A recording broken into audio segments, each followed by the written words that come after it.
Marley was as dead as a doornail. Scrooge knew he was dead. How could it be otherwise? Scrooge and he were partners. Scrooge was his sole administrator, his sole assign, his sole residuary legatee, his sole friend, and sole mourner. Oh, but he was a tight-fisted hand at the grindstone, Scrooge. No warmth could warm, no wintry weather chill him. Nobody ever stopped him in the street to say with gladsome looks, "My dear Scrooge, how are you? When will you come to see me?" No beggars implored him to bestow a trifle. No children asked him what it was o'clock. But what did Scrooge care? It was the very thing he liked. Once upon a time, of all the good days in the year, on Christmas Eve, old Scrooge sat busy in his counting house. The city clocks had only just gone 3.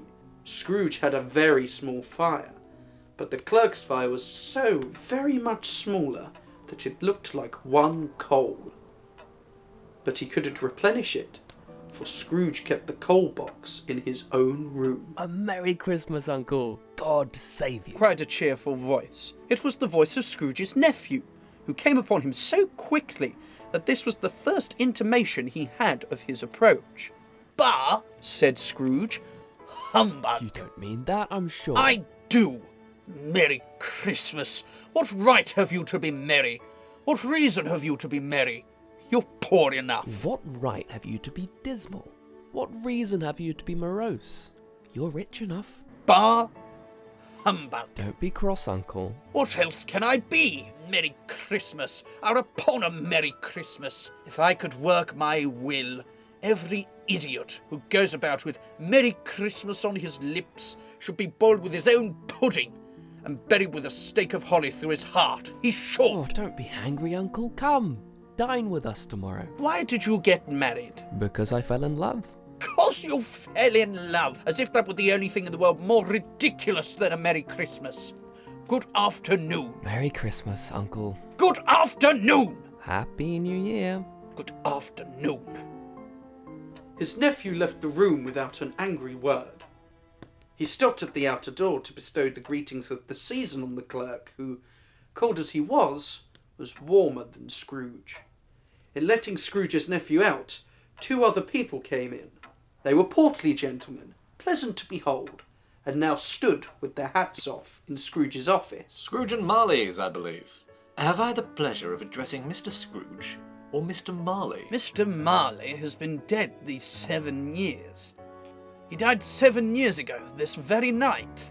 We have no doubt his liberality is well presented by his surviving partner. At the ominous word liberality, Scrooge frowned and shook his head. Well, at this festive season of the year, Mr. Scrooge, it is more than usually desirable that we should make some slight provision for the poor and destitute, who suffer greatly at the present time. Many thousands are in want of common necessities. Hundreds of thousands were in want of common comforts, sir. Are there no workhouses, no prisons? Are they still operational? They are. I wish I could say they were not. The treadmill and the poor law are in full vigour. Both very busy, sir.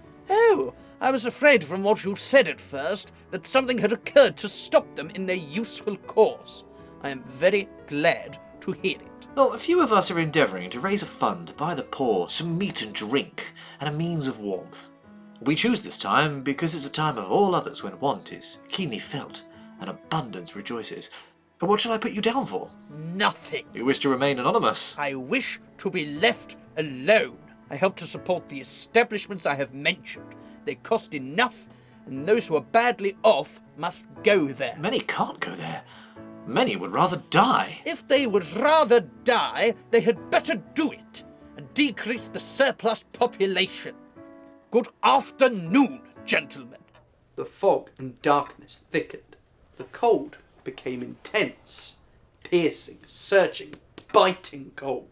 The owner of one scant young nose, gnawed and mumbled by the hungry cold as bones are gnawed by dogs. At length the hour of shutting up the counting house arrived. With an ill will, Scrooge dismounted from his stool and tacitly admitted the fact to the expectant clerk in the tank, who instantly snuffed his candle out and put on his hat.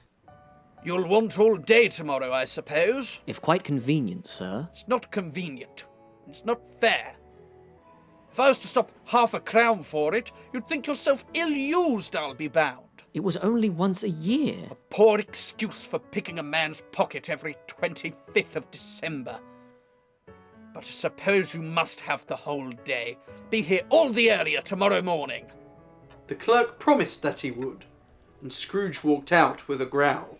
Scrooge took his melancholy dinner in his usual melancholy tavern, and having read all the newspapers and beguiled the rest of the evening with his banker's book, went home to bed.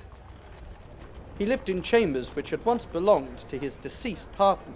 The fog and frost so hung about the black old gateway of the house that it seemed as if the genius of the weather sat in mournful meditation on the threshold.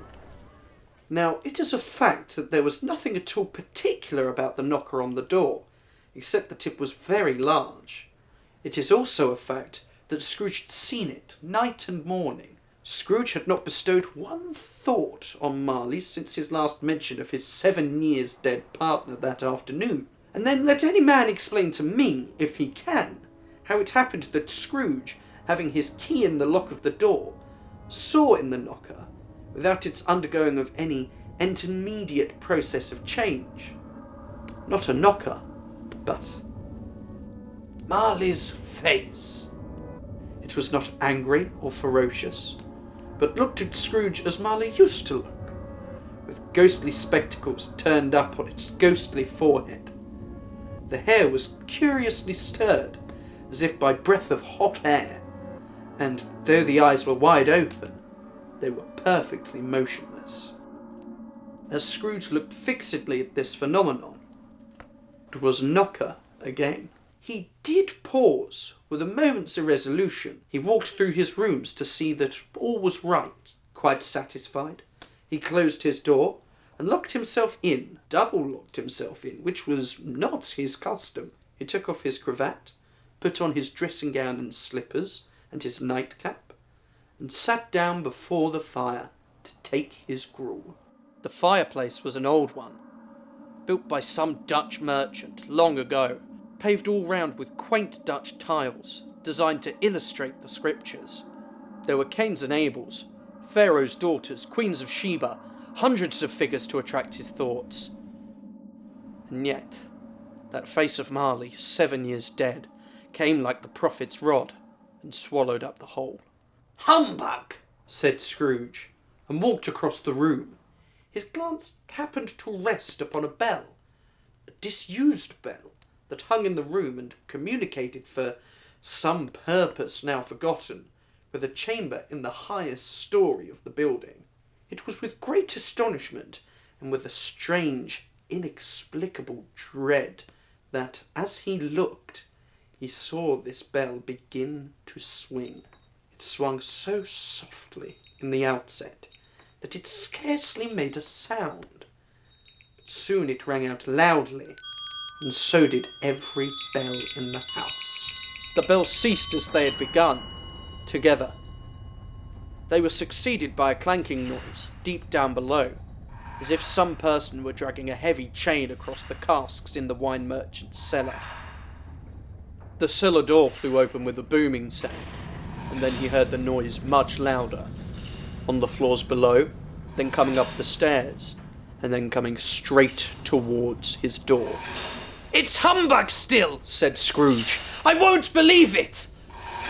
His colour changed, though, when, without a pause, it came on through the heavy door and passed into the room before his eyes. Upon its coming in, the dying flame leapt up, as though it cried, "I know him!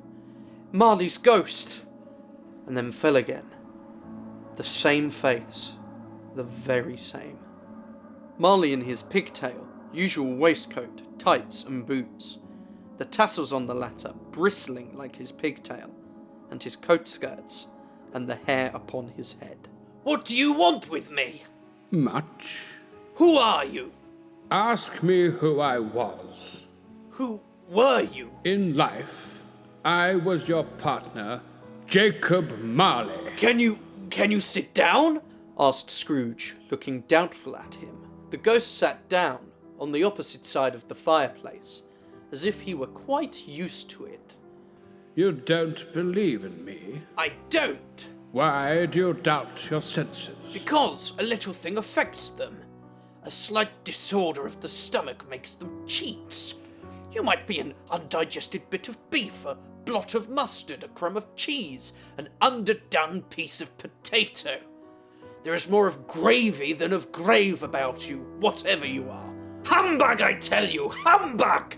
At this, the spirit raised a frightful cry and shook its chain with such a dismal and appalling noise. The phantom, taking off the bandage round its head as if it were too warm to wear indoors, its lower jaw dropped down upon its breast. Mercy, dreadful apparition, why do you trouble me? It is required of every man that the spirit within him should walk abroad among his fellow men and travel far and wide, and if that spirit goes not forth in life, it is condemned to do so after death. It is doomed to wander through the world, oh woe is me, and witness what it can no longer share, but might have shared on earth. You are fettered. Tell me why. I wear the chain I forged in life. I made it link by link and yard by yard. Would you know the weight and length of the strong coil you wear yourself? It was full, as heavy, and as long as this 7 Christmases ago. It is a ponderous chain. Jacob, old Jacob Marley, tell me more. Speak comfort to me, Jacob. I have none to give. I may not rest, I may not stay, I may not linger anywhere. My spirit never walked beyond our counting house. Mark me. In life, my spirit never roved beyond the narrow limits of our money-changing hole, and weary journeys lie before me. 7 years dead, mused Scrooge, and travelling all this time. The whole time no rest, no peace. Incessant torture of remorse on the wings of the wind. The ghost set up another cry and clanked his chains so hideously in the dead of the night, the ward would have been justified in indicting him for a nuisance. Hear me, my time is nearly gone. I will, but don't be hard upon me, Jacob, pray. Ebenezer, I am here tonight to warn you that you have yet a chance and a hope of escaping my fate. You were always a good friend to me.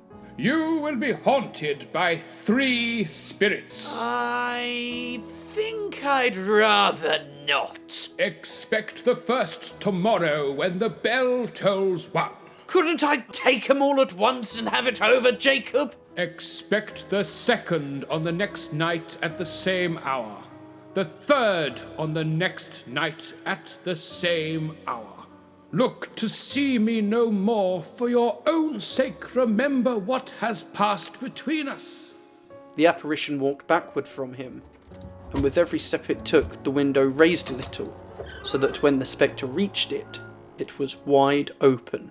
It beckoned Scrooge to approach. When they were within 2 paces of each other, Marley's ghost held up its hand, warning him to come no nearer. Scrooge stopped. Not so much in obedience as in surprise and fear, for, on the raising of the hand, he became sensible of confused noises in the air, incoherent sounds of lamentation and regret, wailings inexpressibly sorrowful and self-accusatory.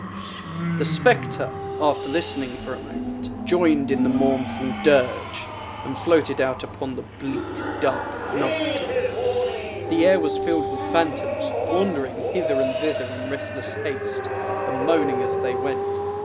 Every one of them wore chains like Marley's ghost. Whether these creatures faded into mist, or mist enshrouded them, he could not tell. Scrooge closed the window, and examined the door by which the ghost had entered. It was double-locked, as he had locked it with his own hands, and the bolts were undisturbed. Being from the emotion he had undergone, or the fatigues of the day, or his glimpse of the invisible world, or the dull conversation of the ghost, much in need of repose, went straight to bed without undressing, and fell asleep upon the instant.